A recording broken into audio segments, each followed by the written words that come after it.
मर्द हैं और इधर औरतें। अब इस्लाम को देखना, मर्दों के रिलेशंस कौन कौन होते हैं? माँ बाप, भाई बहन, बेटा बेटी, बीबी, चचा, ताऊ, खालू, मामू, फूफा, ये होते हैं ना सब रिश्तेदार। और ससुराल वाले भी, पड़ोस वाले भी। मगर इस्लाम से पूछो, इस्लाम तू बता। अच्छा, इस्लाम कौन? आपके इब्राहिमपुर में अगर किसी का नाम मोहम्मद इस्लाम हो तो उससे नहीं पूछना है, बल्कि किससे पूछ? मजहब इस्लाम। इस्लाम तू बता कि मर्दों की बीवी भी है, बेटी भी है, बेटा भी है, भाई भी, बहन भी, चाचा, ताऊ, खालू, मामू, सारे रिश्तेदार हैं। मगर इस्लाम तू बता, मर्दों पर सबसे ज्यादा हक किसका है? बेटे का या बेटी का? बीबी का है या बहन का? चचा का या ताऊ का या खालू का या मामू का?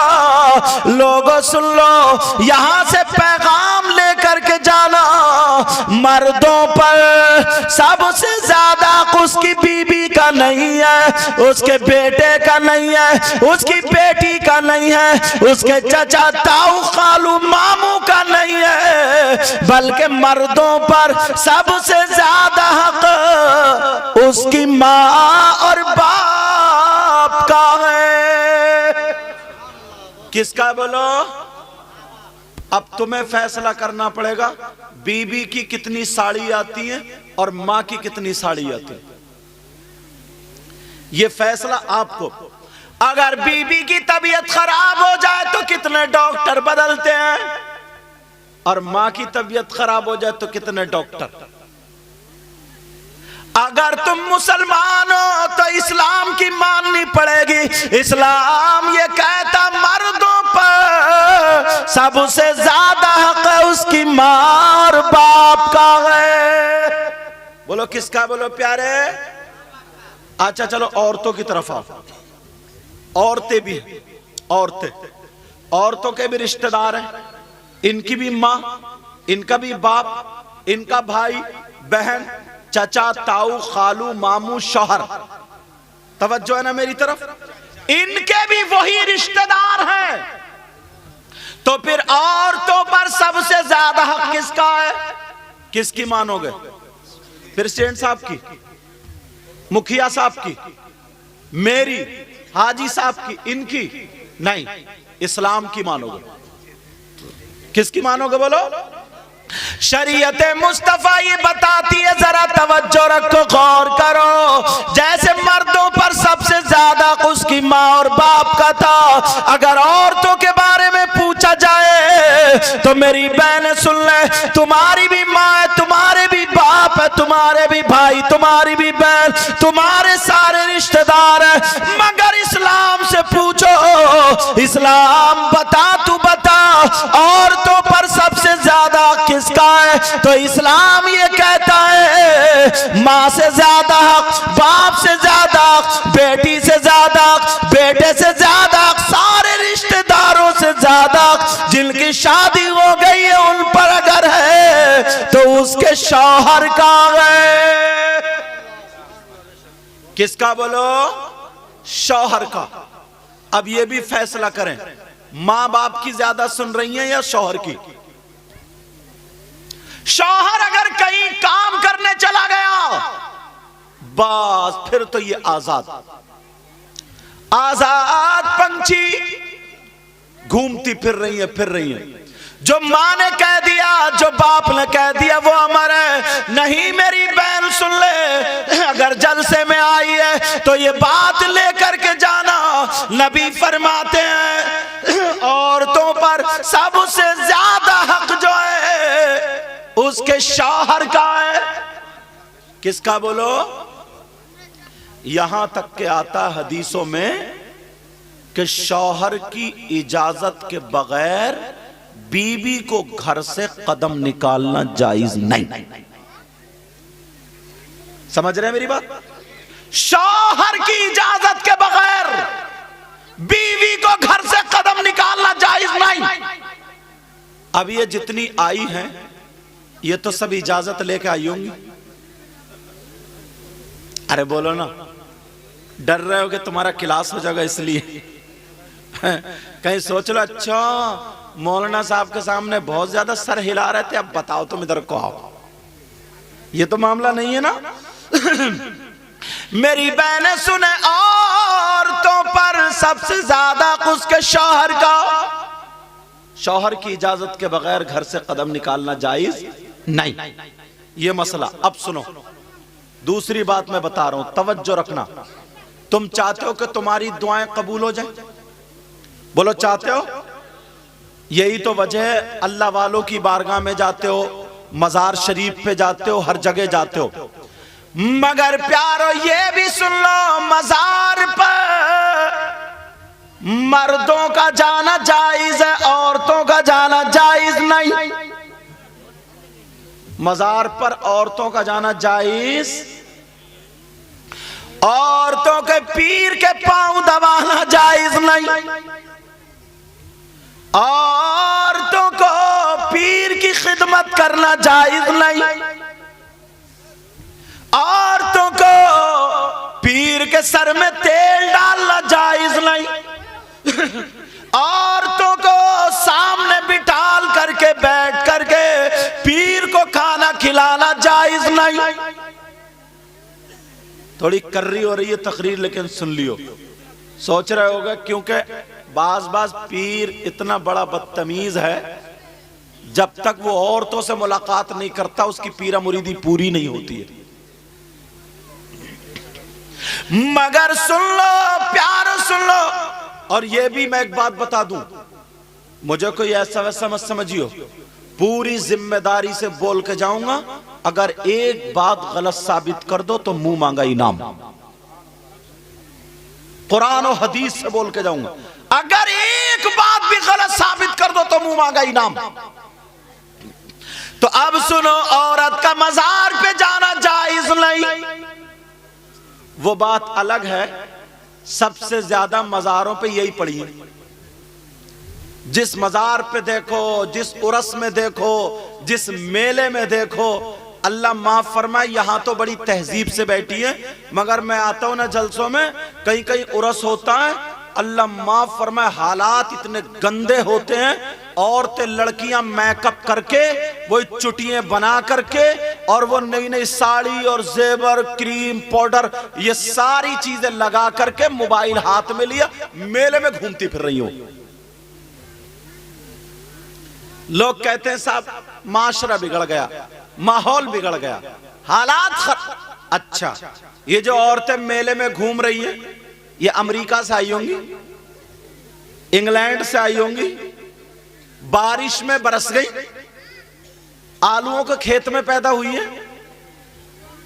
ये भी हमारी तुम्हारी बहन बेटियां हैं। पहले मैं अपने आप को कहूंगा, बाद में आपको कहूंगा, हमारी तुम्हारी बहन बेटियां, ख्याल रखो।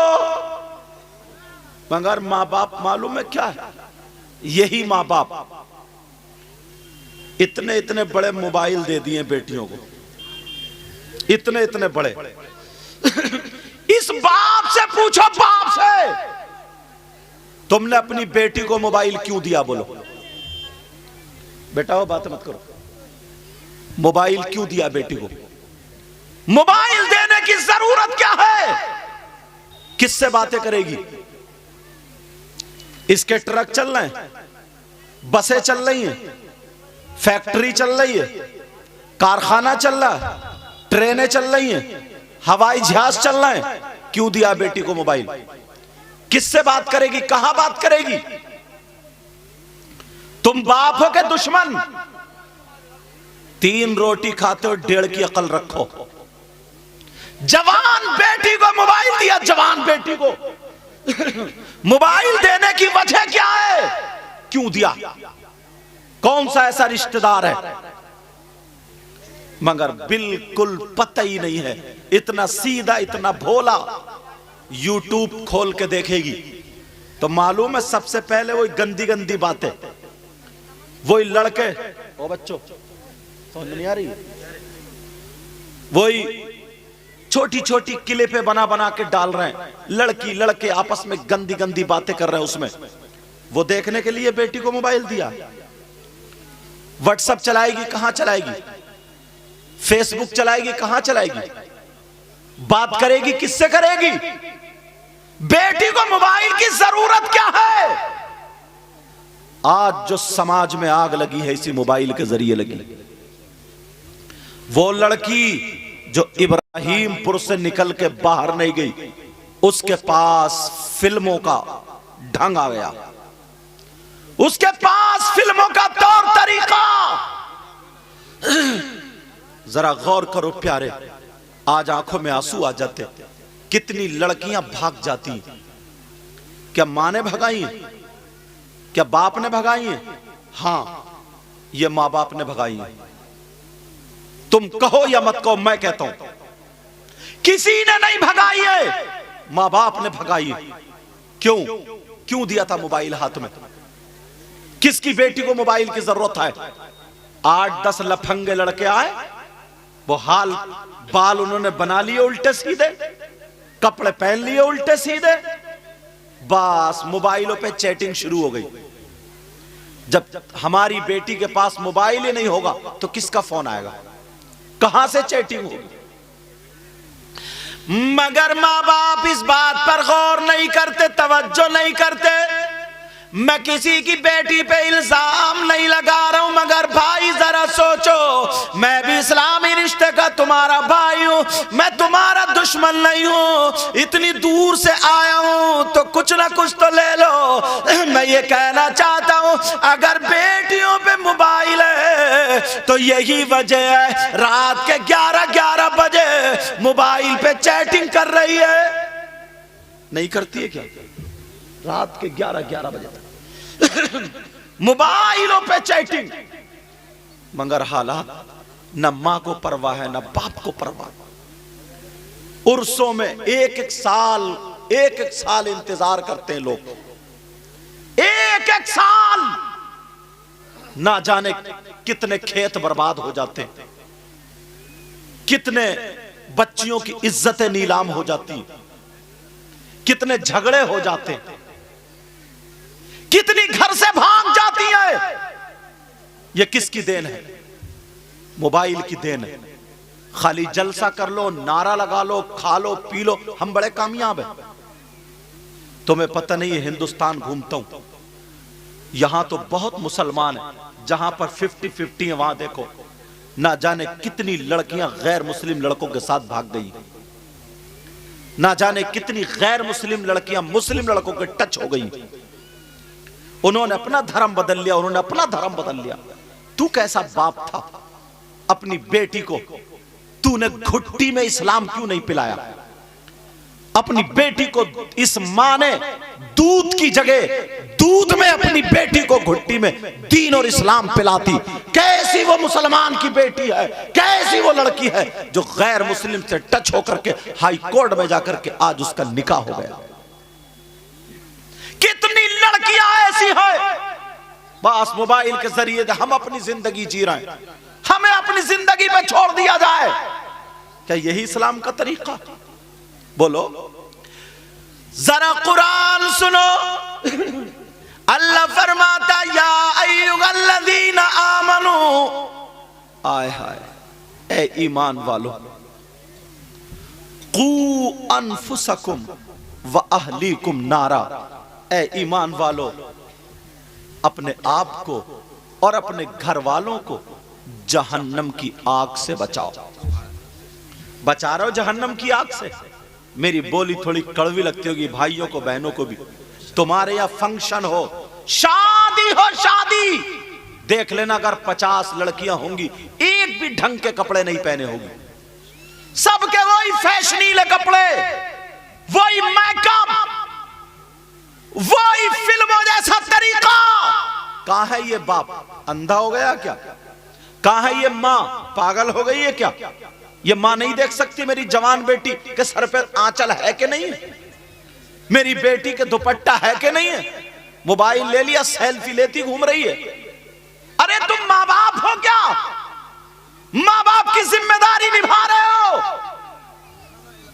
खाली बच्चे पैदा कर देना बस यही माँ बाप है? ऐसे तो कुतिया भी पैदा कर देती है, गाय भी पैदा कर देती है, भैंस भी पैदा कर, जानवर पैदा कर देते हैं बच्चे। मगर मुसलमानों का तरीका अलग है। तुम्हारी इब्राहिमपुर में ही देख लेना या और किसी बस्ती में देख लेना, अगर 50 लड़कियां शादी में हो तब सबके कपड़े फैशनीले होंगे, सबका ढंग अलग अलग होगा, किसी को भी जरा सी तहजीब नहीं होगी, किसी को भी तरीका नहीं होगा, और कोई ना कोई कहीं ना कहीं मोबाइल से टच जरूर होगा। कहां है ये माँ, कहां है ये बाप जो जीने की आड़ में खड़े होकर कपड़े इधर फेंक रही है, इधर फेंक रही है, बात कर रही है रात के 11 बजे, आधा घंटे से। इस अम्मा को, ये अम्मा पागल है क्या? इस अम्मा को पता नहीं है कि मेरी बेटी किससे बात कर रही है, कौन सा रिश्तेदार है? सब कुछ जानती है। और जब बिल्कुल बदनामी उड़ जाती है, मोहल्ले में फैलने लगे, बस्ती में बात फैलने लगे, सारी जगह घूमने लगती है, तो रोती हुई आती है, कहती है अपने शौहर से, पता नहीं मेरी बेटी को किसी ने जादू करा दिया है, मेरी बेटी का दिमाग फिरवा दिया है, कोई मियां ऐसा बता दो जो मेरी बेटी का दिमाग पलट दे। अब मियां की जरूरत नहीं है, इस मां की कमर पे 3 लठ मारो और तोड़ दो कमर। मेरी बात तो मैं करनी लगेगी, पता नहीं बोली समझ रहे हो नहीं समझ रहे हो। इस मां की कमर पे 3 लठ मारो, 3 तोड़ दो कमर। इतनी जल्दी दिमाग फिरवा दिया। सबसे बड़ा जादूगर है मोबाइल। कहां थी ये मां? चलो बाप अगर काम करने कहीं चला गया तो बात अलग है, बाप कहीं दूसरी जगह अलग है, लेकिन मां भी अलग थी क्या? इस मां को पता नहीं है? मां को सब कुछ पता है। अल्लाह, जरा याद करो वो सैयदा फातिमा, नबी की बेटी। अगर इजाजत हो तो बता दूं, आज नई नई शादी हुई है, तवज्जो रखना, नई नई शादी हुई है तो शौहर अपनी बेटी को, अपनी बीबी को लिए घूम रहा। शौहर चला गया कहीं दिल्ली, बेंगलोर, बंबई, मद्रास कहीं कमाने, और ये दूसरों की मोटरसाइकिलों पे घूमती फिर रही है। कभी मैं के चली गई, इसे परवाह ही नहीं है। बस वीडियो बन बन के शौहर के पास जा रही है, वो वहां पे परेशान है। अरे तू कैसी बीबी है? ये मां ने कैसी तरबियत दी है? अल्लाह अल्लाह, मैं बताता हूं। सैयदा फातिमा ज़हरा रदियल्लाहु ताला अन्हा की जब शादी हुई, हजरत अली मौला कायनात का नारा लगाने वालों, सैयदा फातिमा के तौर तरीके को अपनाने वालों, जरा इनकी जिंदगी भी तो सुन लो। सैयदा फातिमा घर में है और हजरत अली जब बाहर से आए, जैसे आए, सैयदा फातिमा ने अपने सरताज को देखा, अली को देखा तो मुस्कुरा करके सलाम करने लगी, अस्सलामु अलैकुम व रहमतुल्लाह। इतने प्यार भरे अंदाज, अस्सलामु अलैकुम। सैयदा फातिमा ने सलाम किया, हजरत अली ने जवाब दे दिया, वालेकुम अस्सलाम, जवाब दे दिया। हजरत फातिमा ने हाथ पकड़ा और हाथ पकड़ के लाके अली को बिठा दिया, और जैसे ही बिठाया हजरत अली बैठ गए। जल्दी से गई, प्याले में पानी लाई और ला करके मुस्कुरा करके हजरत अली के हाथ में पानी का प्याला पेश कर दिया। जैसे ही हजरत अली ने पानी का प्याला हाथ में लिया और 3 सांसों में बिस्मिल्लाह पढ़ करके पानी पी लिया। या अल्लाह, क्या तरीका था हजरत अली का। और आज बोतल उठाई, खड़े खड़े gutter gutter gutter gutter gutter, न सांस है न डकार है, पूरी बोतल पी गया। और जलसे में इतने नारे लगाएगा, इतने नारे लगाएगा, लगता सबसे बड़ा जन्नती यही है।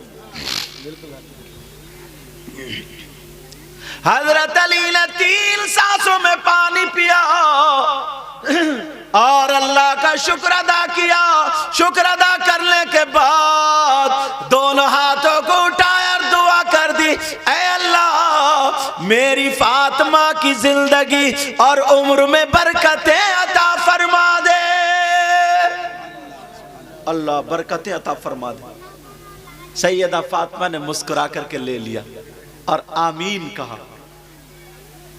अब बैठे रहे, हजरत अली ने हाथ रखा।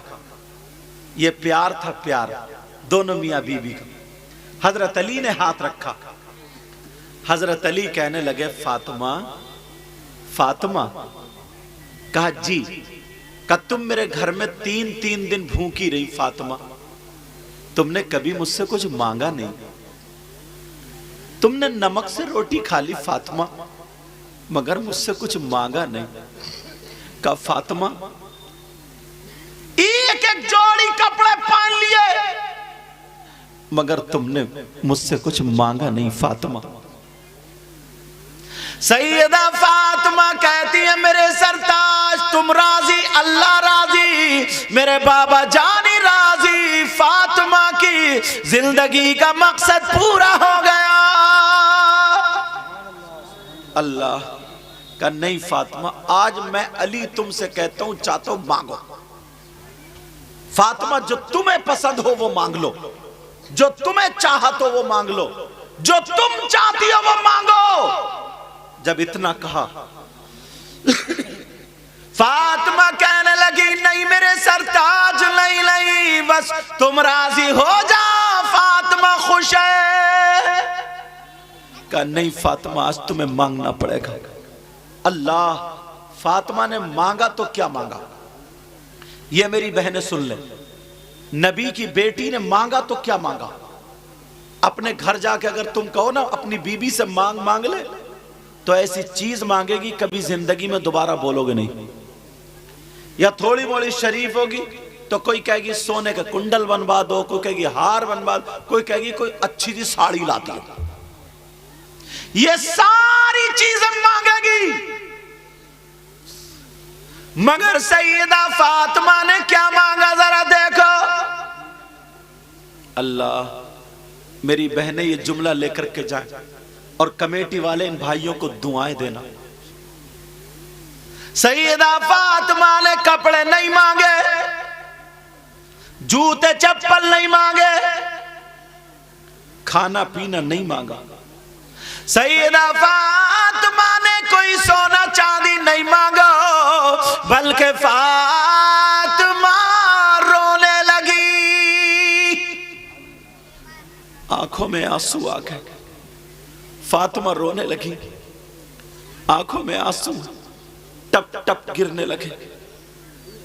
अली ने यहां पे हाथ लगाया, कहा फातिमा रो क्यों रही हो, क्या मेरी बात बुरी लग गई, क्या तुम्हें कोई तकलीफ हो गई मेरी बातों से। फातिमा फातिमा बोलो क्या परेशानी है।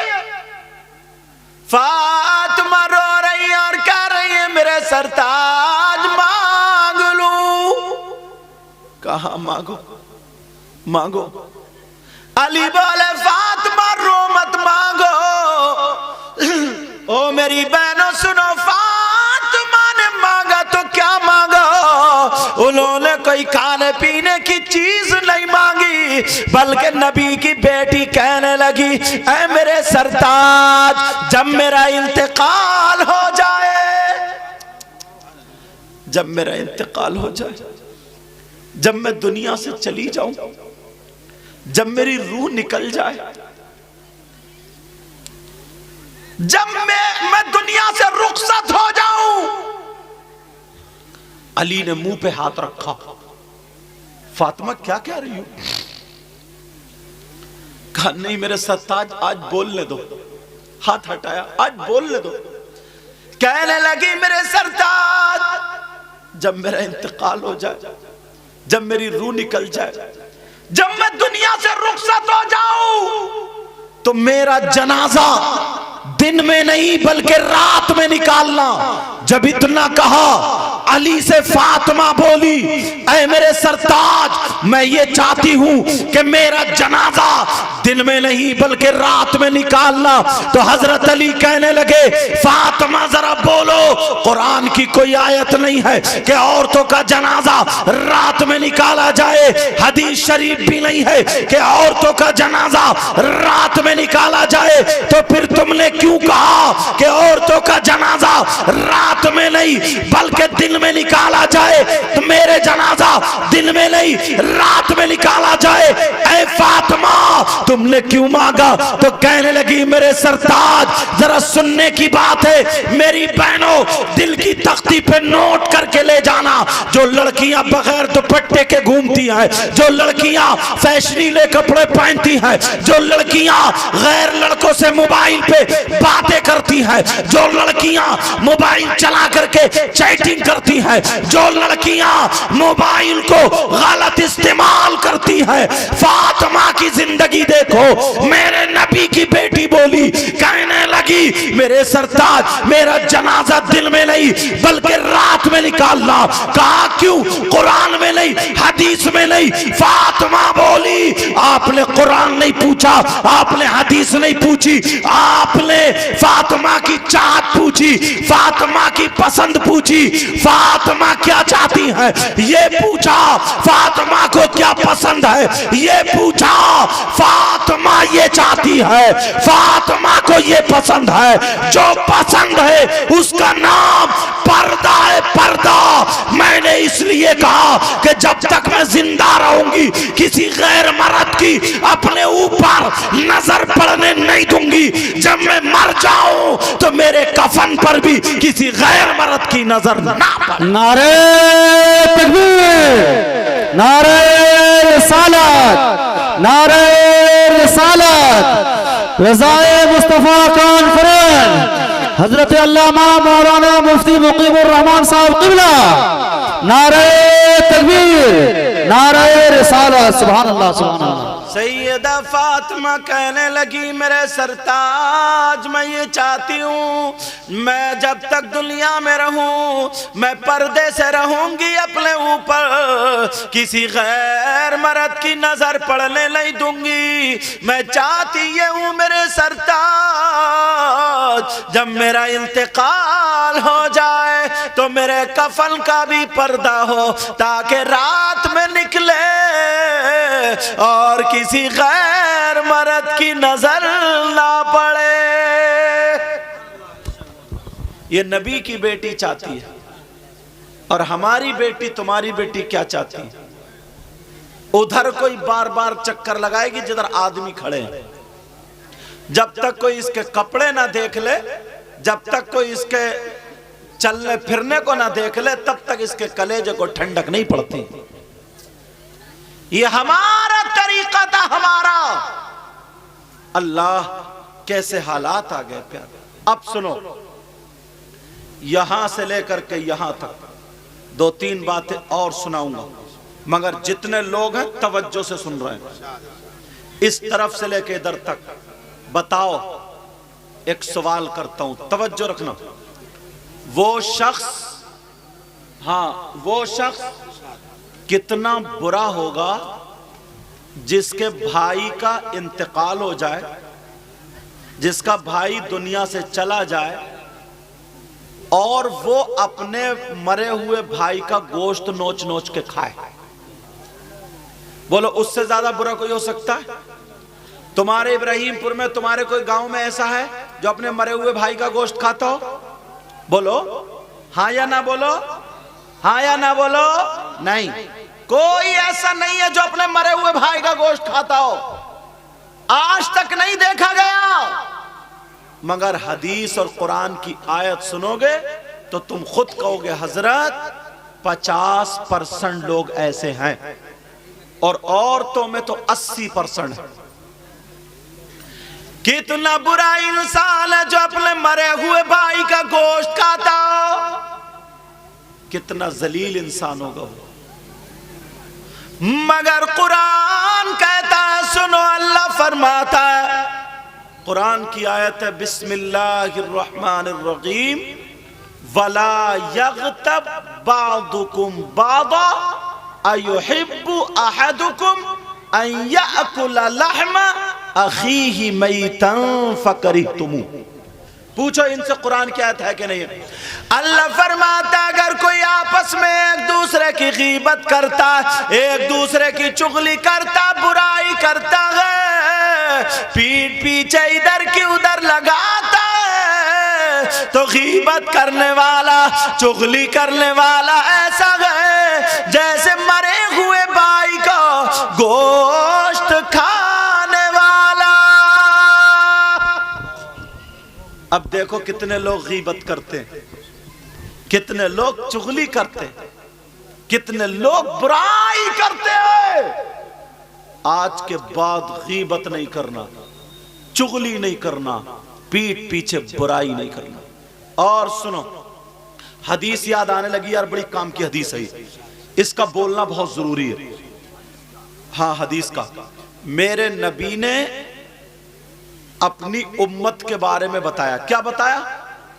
कि मेरी उम्मत में 3 किस्म के लोग ऐसे भी हैं जिनकी नमाज कबूल नहीं होती।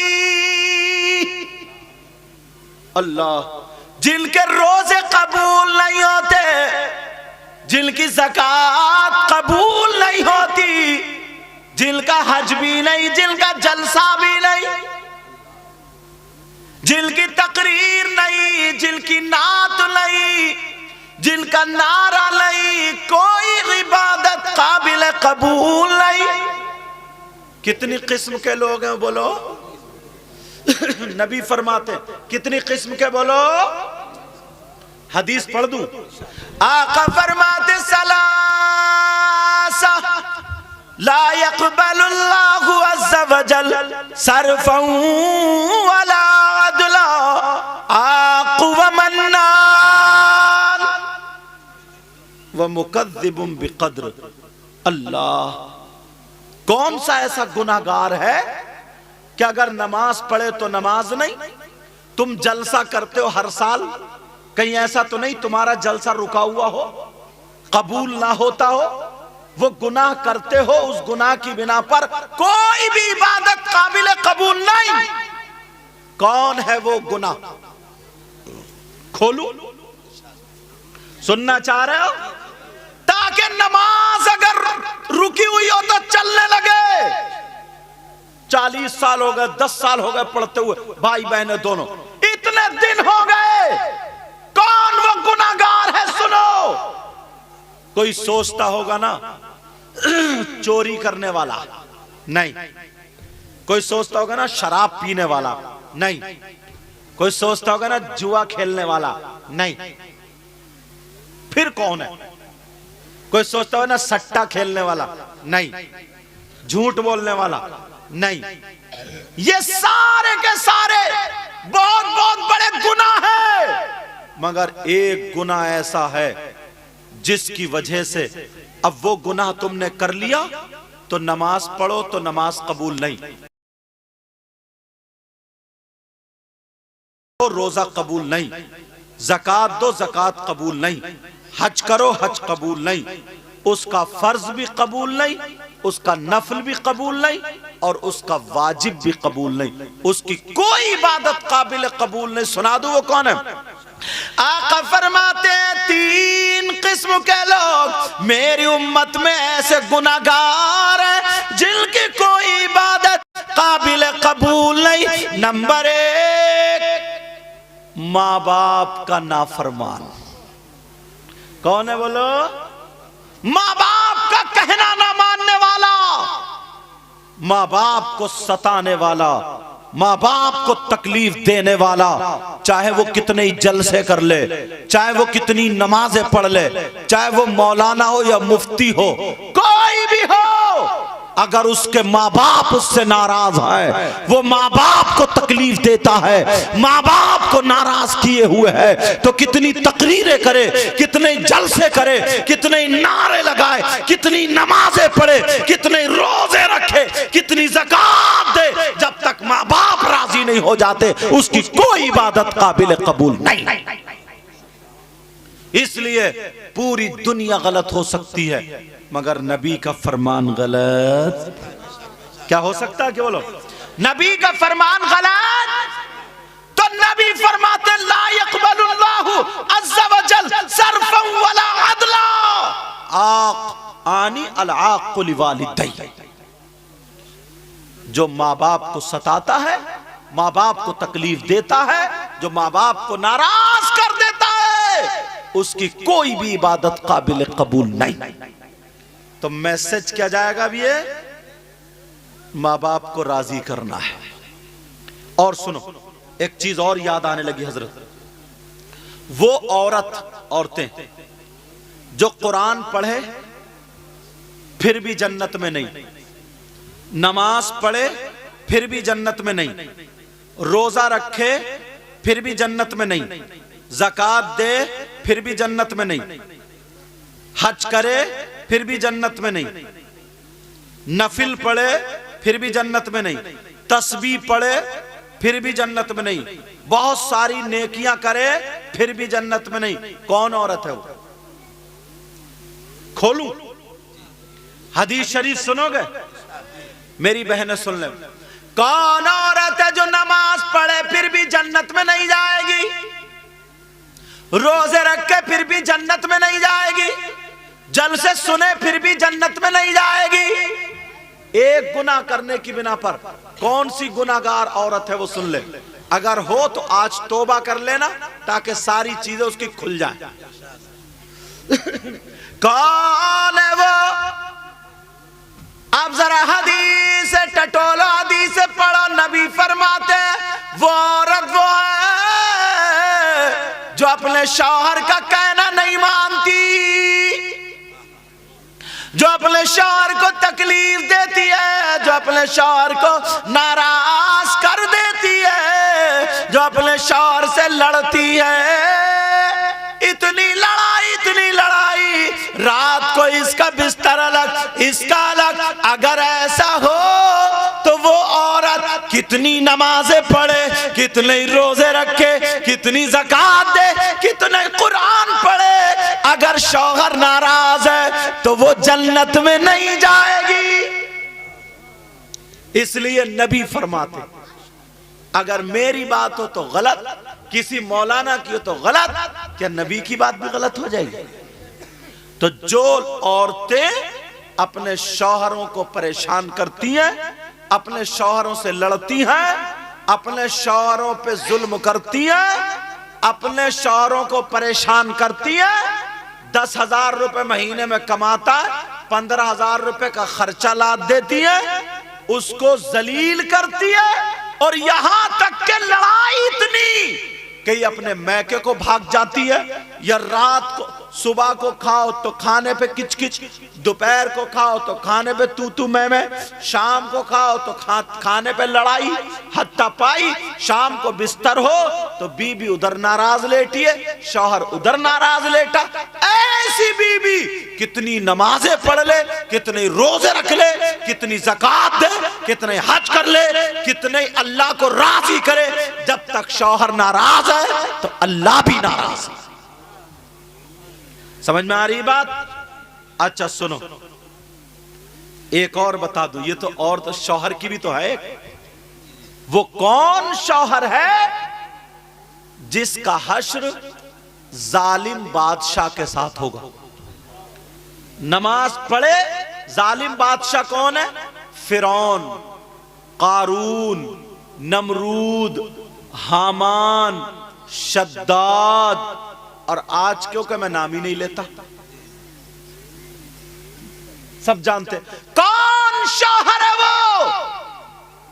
नमाजें पढ़े, मस्जिद में पढ़ा रहे, फिर भी उसकी आखिरत, उसका हश्र फिरौन के साथ होगा, नमरूद के साथ होगा, हामान के साथ, जालिम बादशाह के साथ होगा।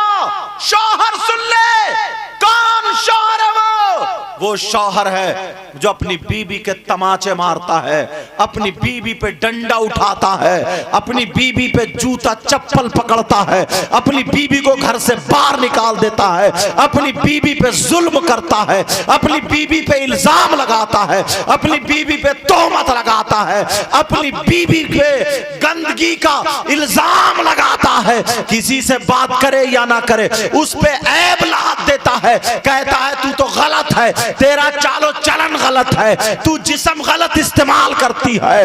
वो शौहर अपनी बीवी पे जो जुल्म करे तो मेरी बात नहीं है, नबी की बात है। अगर तू कलमा पढ़ता है तो तुझे नबी की बात मानना पड़ेगी। नबी फरमाते हैं ऐसा शौहर कितनी नमाजें पढ़े, कितने मस्जिद का मुतवल्ली हो जाए, जलसे का सेक्रेटरी हो जाए, जो चाहे हो जाए, अगर बीवी पे जुल्म करेगा, सताएगा, तो नबी फरमाते उसका हश्र जालिम बादशाहों के साथ।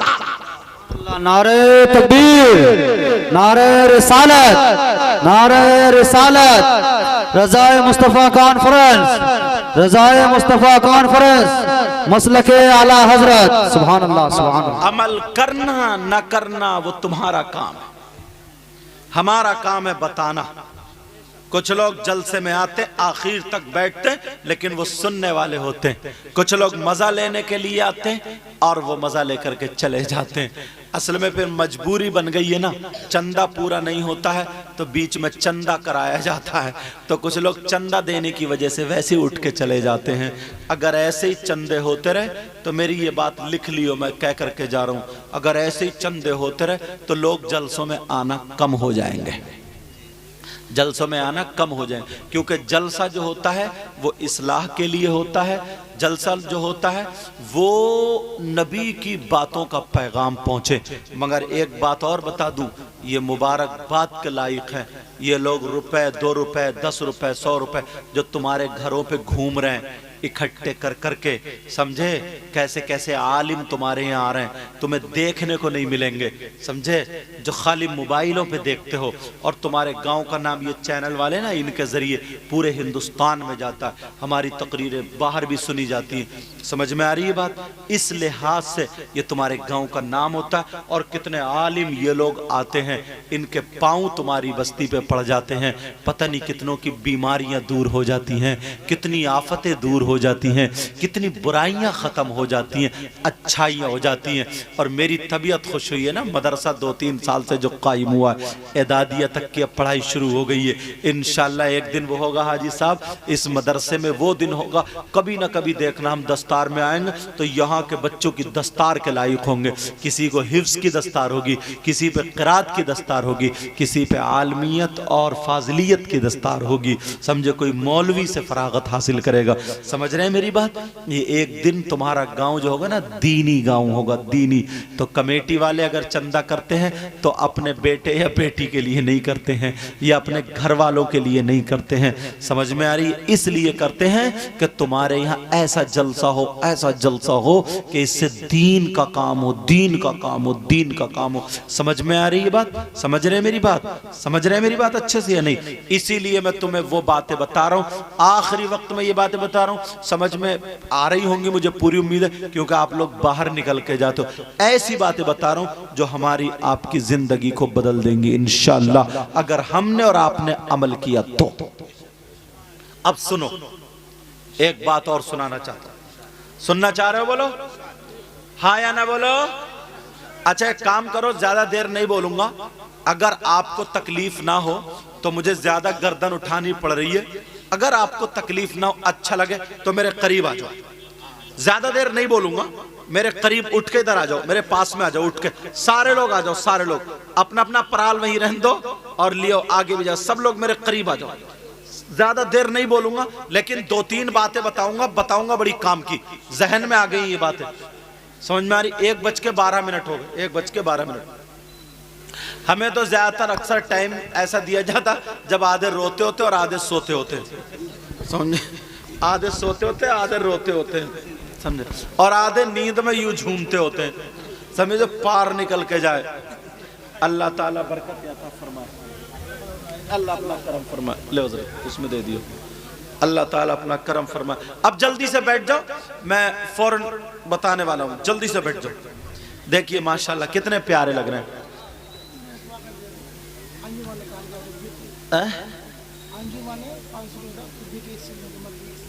अच्छा अच्छा, 10 साल की बेटी आपकी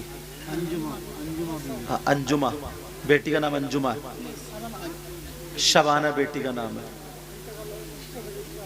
अच्छा जलसे की दे रहे हैं। हाँ ये माशाल्लाह इनकी हमारे भाई की बेटी जिसका नाम शबाना है, शबाना खातून। हाँ उसका इंतकाल हो गया है एक्सीडेंट के ज़रिए। ये 500 रुपये पेश कर रहे हैं। अल्लाह ताला उसकी मग़फ़िरत फरमा दे। ए अल्लाह उस बच्ची को गरीक़ रहमत फरमा दे। शहीद की 3 किस्में हैं।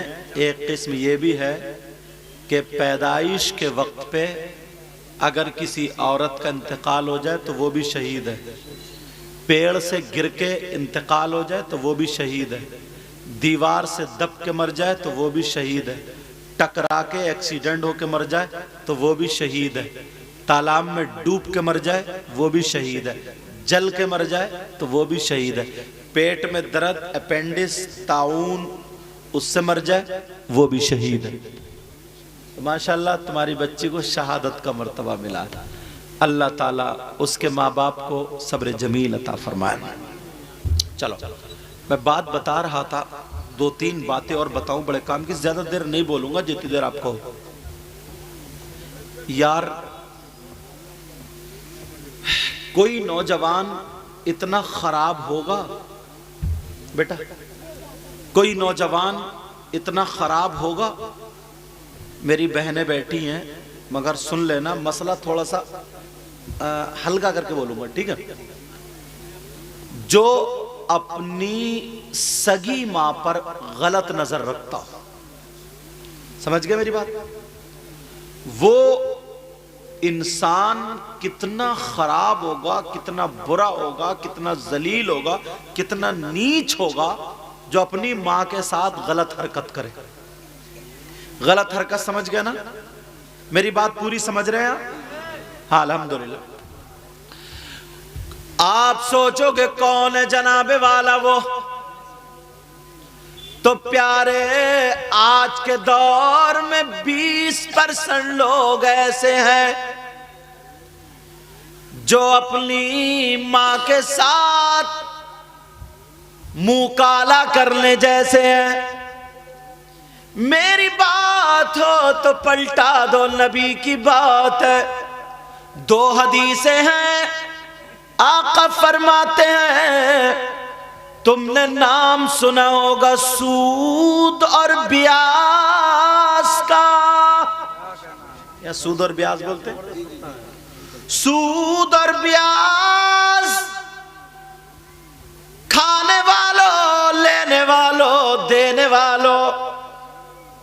एक लुकमा भी सूद का अगर मुंह में चला जाए, सूद को या सूद बोलते हैं, जरा सूद ही बोलते हैं ना, अल्हम्दुलिल्लाह। समझ रहे हो सूद? अच्छा यहाँ काश्तकारी भी होती है, जमीन पे थोड़ा सा बताऊंगा, मेरी बात समझना। उसको रहन लेते, रहन का मतलब ये होता है इनकी जमीन है, मैंने ली, 2 लाख रुपए में 2 एकड़ ली, ठीक है, गिरवी 2 लाख रुपए में 2 एकड़ इनकी जमीन ली। मगर बात ये हुई, जब ये मुझे मेरे 2 लाख रुपए पूरे के पूरे वापस करेंगे तो मैं इनकी जमीन छोड़ूंगा, और अगर वापस नहीं करेंगे तो मैं उसको खाता रहूंगा। ऐसे लेना भी जायज नहीं, समझ रहे? ऐसे लेना भी जायज। और अगर मैंने इनकी जमीन 2 लाख रुपए में चाहे 10 साल में ली, 20 साल में, 2 साल में, जब टाइम पूरा हो जाएगा तो जमीन छोड़ दूंगा, तो ये जायज है। ये क्या है? जायज है। या मैंने जमीन ली इनकी, उसमें जो अनाज होगा आधा मेरा आधा तुम्हारा, ये भी जायज है। या 10% मेरा 20% तुम्हारा, ये भी जायज है। समझ।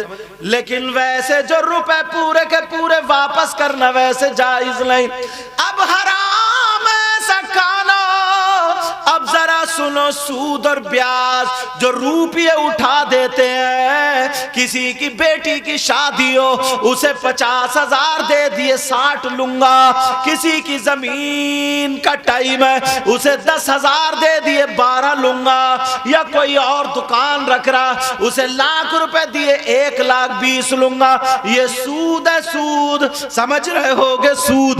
अब जरा सुनो, नबी फरमाते हैं, आका फरमाते हैं, सूद के 70 दराजात हैं, 70 हिस्से हैं, 70 टुकड़े हैं। कितने बोलो? सूद के 70 दर्जे, 70। इतना बड़ा, इतना बड़ा, इतना बड़ा, इतना बड़ा, इतना बड़ा, इतना बड़ा, इतना, समझाने के लिए कह रहा हूं, बराबर में रखें। ये सारे फूल बराबर नहीं है। ऐसे ही सूद के 70 दर्जे, 70, और नबी फरमाते हैं उन 70 दर्जों में से सबसे छोटा वाला दर्जा जो है, जो इतना बड़ा, इतना बड़ा, इतना बड़ा, इतना बड़ा, उनमें से सबसे छोटा वाला जो है, उसका गुनाह, उसका अज़ाब, उसका पाप ऐसा है जैसे सगे बेटे का मां के साथ जिना करना। अल्लाह मेरी तौबा, सगे बेटे का मां के साथ मुंह काला करना, हराम करना, गलत हरकत करना। आज के बाद सूद का लुकमा जाएगा मुंह में? बोलो हाँ या ना? बोलो ना। आज के बाद कोई सूद लेगा? आज के बाद कोई सट्टा खेलेगा? आज के बाद कोई जुआ खेलेगा? आज के बाद कोई रिश्वत लेगा देगा? आज के बाद जमीन वैसे लेगा? आज के बाद ताश पे जुआ खेलेगा, लूडो पे जुआ खेलेगा, मोबाइल पे जुआ खेलेगा? बोलो नहीं। नबी फरमाते हैं, एक हदीस में 73 दर्जों का जिक्र है, उन 73 में से अल्लाह अल्लाह सबसे छोटा वाला गुनाह ऐसा है जैसे बेटे का मां के साथ जिना करना। और एक हदीस में मन अकला दिरहम, आय हाय, नबी फरमाते जिसने सूद का 1 दरहम खाया, 1 रुपया, 36 मरतबा गुनाह कर, 36 मरतबा जिना करने से भी ज्यादा सख्त। 36 मरतबा। इसलिए हलाल का लुकमा खाओ, हलाल। आज के बाद हराम पास में आने मत देना। बोलो आने दोगे? मैं किसी को अगर पेशाब एक प्याले में भर के दूं कि कोई पिएगा? बोलो पेशाब पिएगा कोई? नहीं। क्यों? इसलिए कि वो नापाक है। कपड़ों पे लग जाए तो कपड़े नापाक, 1 दरहम से ज्यादा लग जाए तो धुलना जरूरी। फुकहा फरमाते हैं, बास फुकहा कहते हैं जैसे पेशाब नापाक है वैसे ही शराब भी नापाक है। तवज्जो रखना, क्या बोलो? शराब भी नापाक है। जैसे कपड़ों पे पेशाब लग जाए 1 दरहम से ज्यादा धुलना जरूरी है, ऐसे ही शराब लग जाए तब भी धुलना जरूरी है।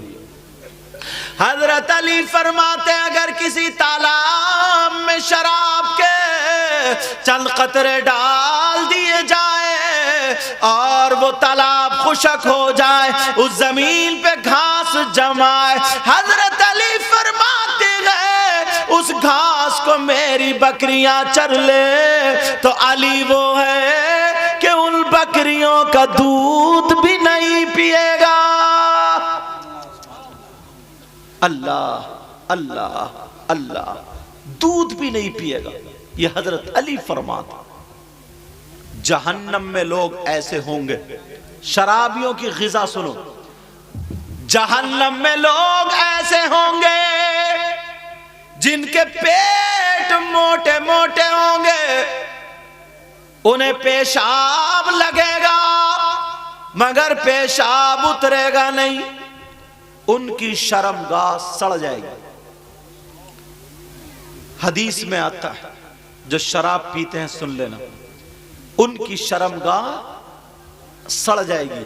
वो आदमी, वो औरतें जो नाजायज हरकत करते हैं, उनकी शर्मगाह सड़ जाएगी।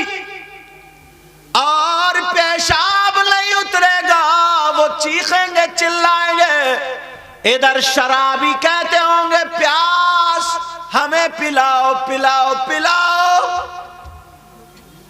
फिर अल्लाह के हुक्म से उन लोगों का पेशाब उतरेगा।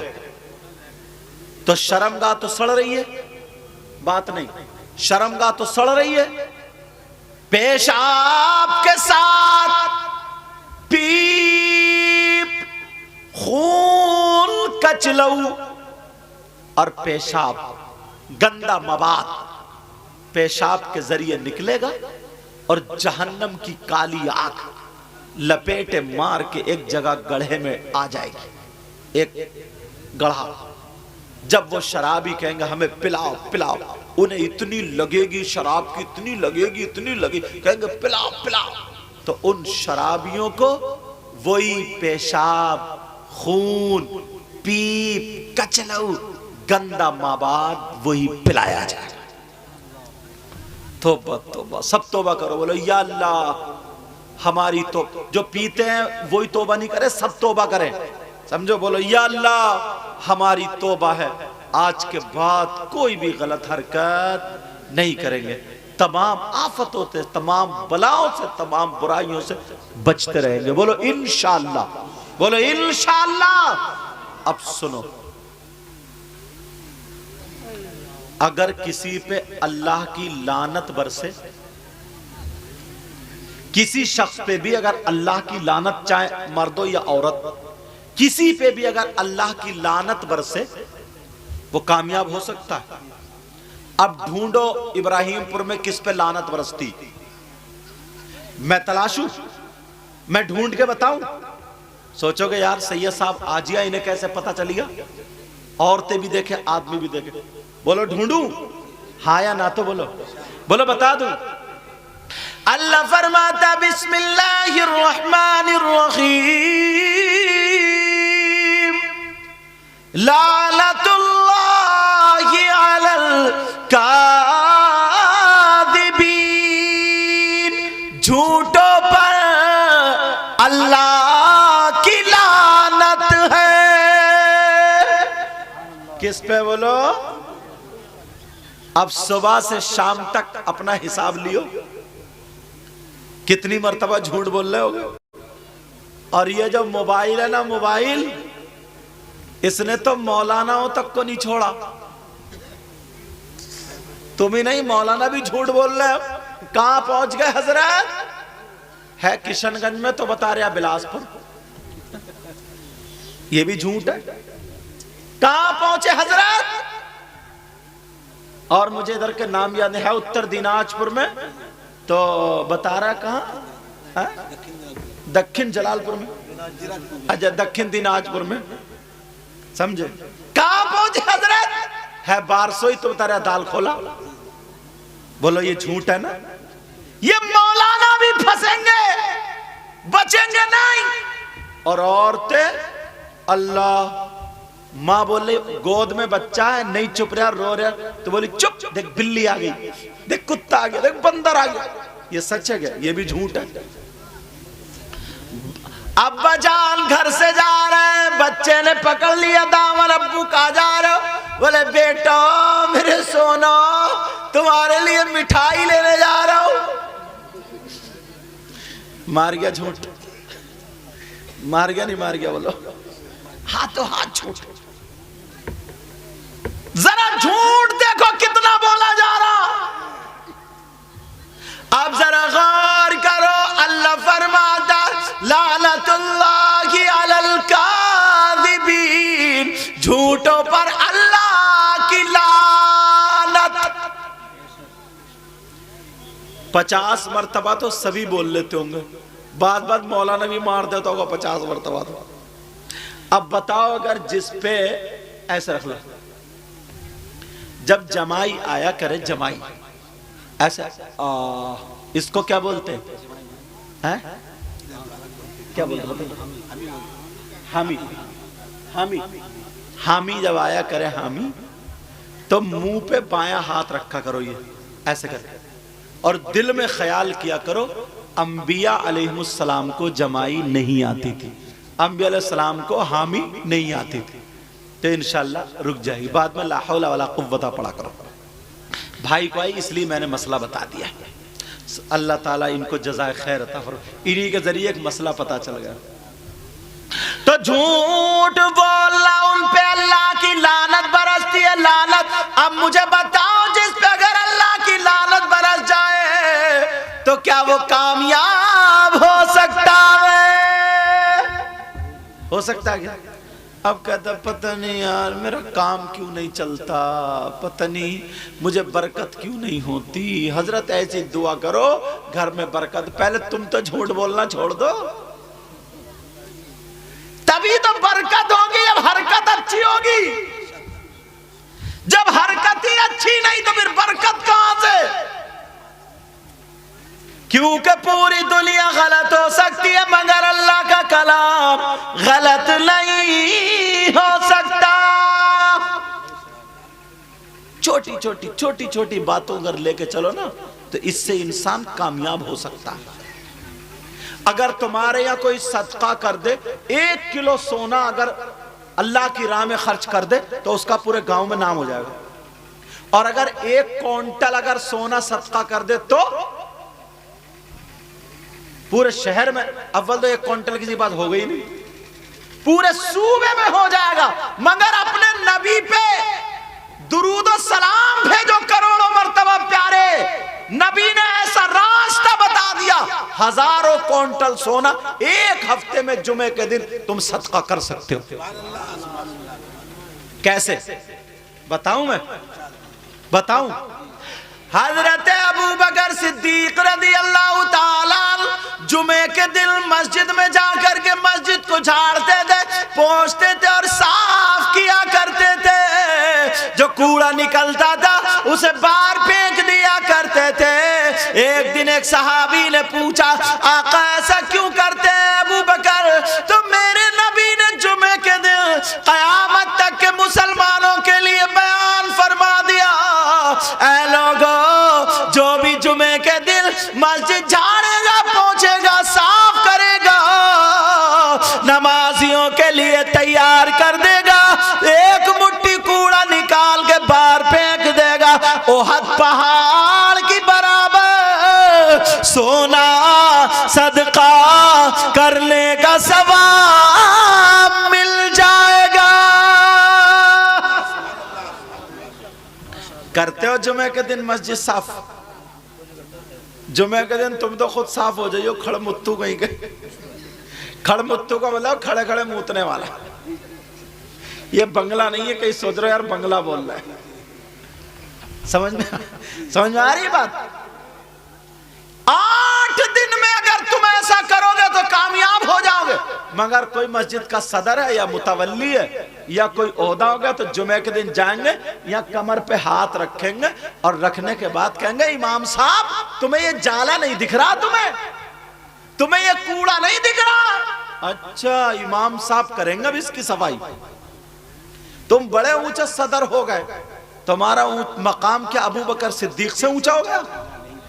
क्या फारूक आजम उस्मान गनी मौला अली से ऊंचा हो गया? 8 दिन अगर जुमे के दिन 8 दिन में मस्जिद जाकर के साफ कर दो, पूरी दुनिया गलत हो सकती है मगर नबी का फरमान गलत नहीं हो सकता। अब औरतें कह रही होंगी सब आदमियों को बता रहे हैं कि ये बता रहे कि इनको इतना सवाब, हमें भी थोड़ा बहुत काम से लगा दें। तो अगर इजाजत तो इन्हें काम से लगा, ये तो वैसे ही भतेरी काम से लगी पड़ी है, पूरे घर को अकेली रपटा रही है, बहुत काम से लगी पड़ी है। समझे? पहले आदमी घर चलाता था, अब औरत चला रही है पूरे घर को। पहले औरतें चक्की चलाती थी, अब पूरी ससुराल चला रही है। मगर मेरी बहनें सुन ले, भाई सुन ले, तुम्हारे लिए भी नबी का फरमान सुना दूं। अस्सलातु अलैया नूरुन सिरात वमन सल्ला यौमल जुमुअती समानीना मर्रतन गुफिर लहू समानीना मर। ओ मेरी बहन सुन ले, जुमे के दिन 80 मरतबा नबी पे दुरूद पढ़ लेना। नबी फरमाते हैं अल्लाह ताला उसके 80 साल के गुनाह माफ कर देता है। मगर करें तभी तो 80 साल के गुनाह माफ, मगर ये करेंगी नहीं। सब एक सी नहीं है, कुछ तो करेंगे इंशाअल्लाह।